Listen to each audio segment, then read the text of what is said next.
water tayo. Pang water cheese kailangan.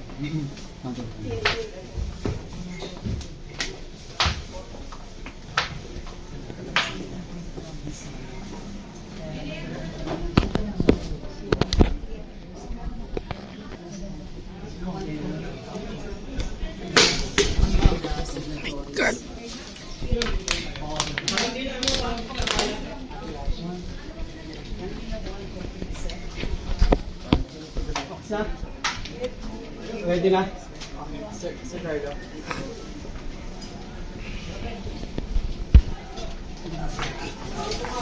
DL.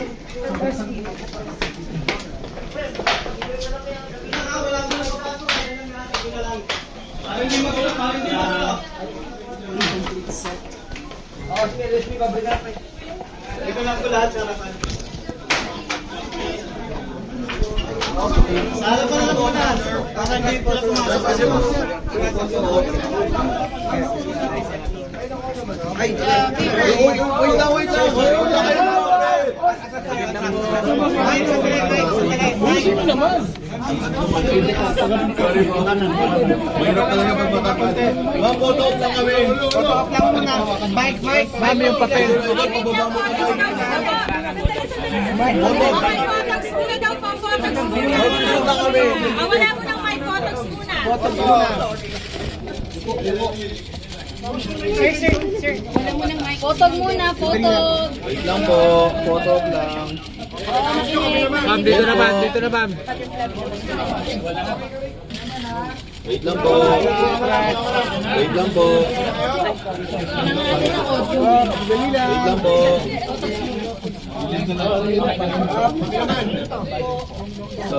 Okay, wait lang. Wait lang muna po, may camera muna yung TV camera. TV naman, TV.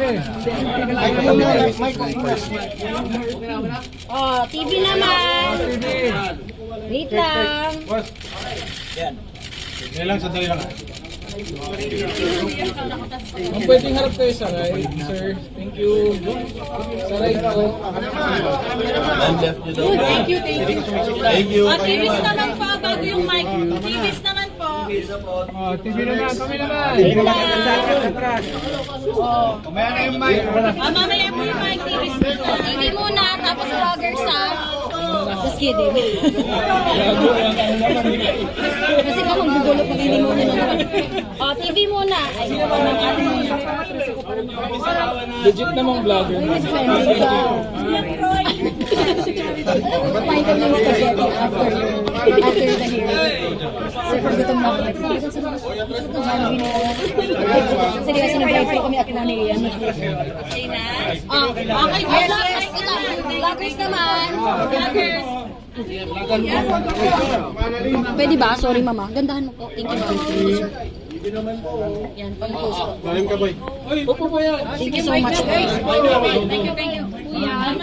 Kuya. Sino? Kaya ako na kuya. Ate. Ayun ko na, ma'am. Ma'am, excuse ka, ma'am.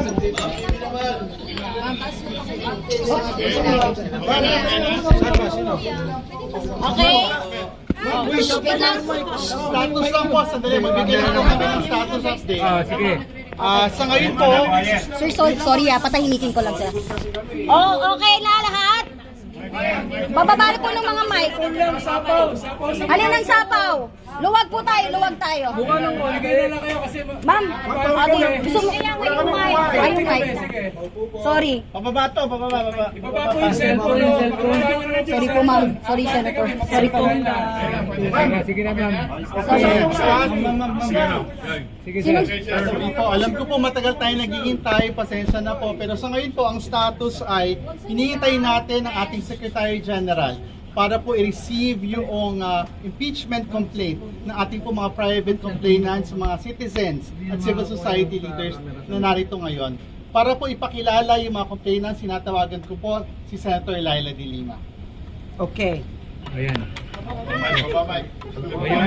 Ito pong complaint for impeachment ay pinirmahan ng 17 complainants. Yung mga galing sa civil society organizations, galing din sa religious sector, galing din sa ibang grupo. But they are filing, all of these signatories, 17 signatories, are filing this in their personal capacity, even if they are members of various groups or of various party lists, etc. So, 17 po sila. Ang mga nag-file po ay sila former Secretary Ging Delis,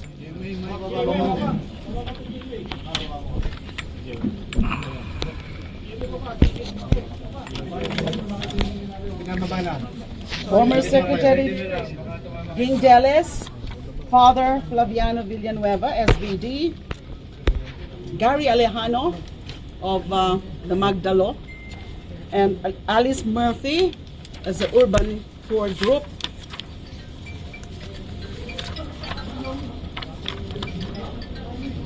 Francis Aquino D, that's Kiko D, Mr. Eugene articles. And then there's the rigged bidding of laptops and other electronic devices during respondents' time as DepEd Secretary.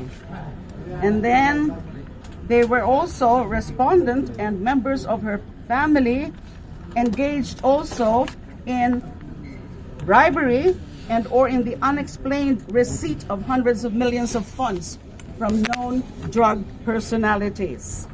And then we also cited, the complainants also cited as among the articles of impeachment, the respondents' acts of coddling, defending, and otherwise acting as an enabler of Pastor Apollo Kibuloy.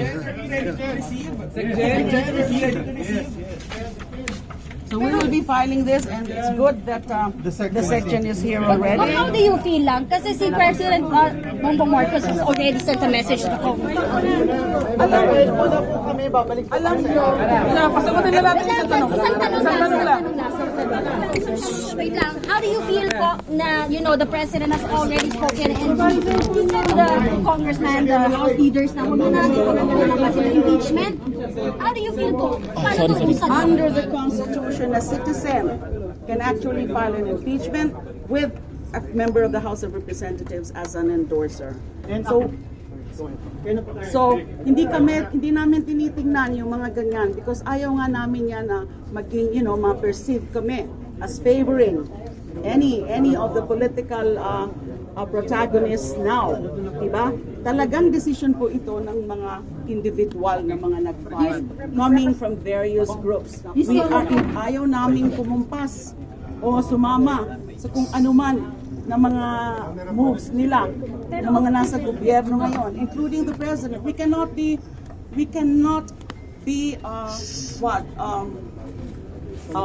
affected by the desire to really make the vice president accountable, because that is in fact recognized by the Constitution. Kailangan mangibabaw ang batas, mangibabaw ang saligang batas. Pero kung are you optimistic about the chances? Malaki numbers. Ang bayan po ay mag